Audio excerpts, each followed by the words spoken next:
Lumikas ang daang-daang residente ng isang kondominium sa Maynila matapos pumutok ang transformer doon kagabi. Sa unang balita, si Jomer Apresto. Meralco po! Nagpuputukan po dito! Meralco po at bumbero! Bumbero po, please! Kuha yan sa loob ng isang low-rise condominium sa Tondo, Maynila pasado alas 9 kagabi.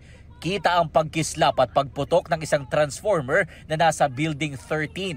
Dahil sa nangyari, lumikas ang daang-daang apektadong residente mula sa Building 12 at 13. Isang senior citizen ang kinailangan ng atensyong medikal matapos mahirapang huminga sa kasagsagan ng paglikas. Ayon sa chairman ng Barangay 99, namigay na sila ng pagkain para sa mga apektadong residente. Alam ko po, aabutin sila ng mahigit 500. Wala po akong nakausap na management, sir, sa oras na ito. Ayon sa tauhan ng security office ng kondo, may problema sa wiring ang transformer. Puputulin na raw sana nila ang supply nito at gagamit na lang ng generator nang biglang pumutok ang transformer. Sabi ng mga residente, umaga pa lang kumikislap na raw ang transformer. Ganon-ganon yung ilaw, parang nag-Christmas party kami. Bakit inon pa yung elevator? Bakit hindi in-announce sa mga tao na huwag kayo mag-aircon, mag-ref, ganon? Walang paalala.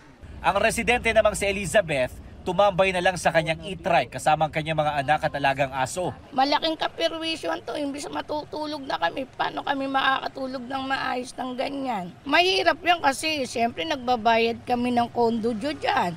Tapos updated kami. As ganyan, reaction na kawawa naman kami. Posible raw abutin hanggang mamayang tanghali bago maibalik ang supply ng kuryente sa gusali. Patuloy na inaalam ng Bureau of Fire Protection na naging sanhi ng pagputok ng transformer. Sinisikap ng GMA Integrated News na makuha ang panig ng condo management sa insidente. Ito ang unang balita, Jomer Apresto para sa GMA Integrated News. Patuloy rin kinuha ng GMA Integrated News ang pahayag ng Meralco kaugnay sa insidente. Igan, mauna ka sa mga balita, mag-subscribe na sa GMA Integrated News sa YouTube para sa iba't ibang ulat sa ating bansa.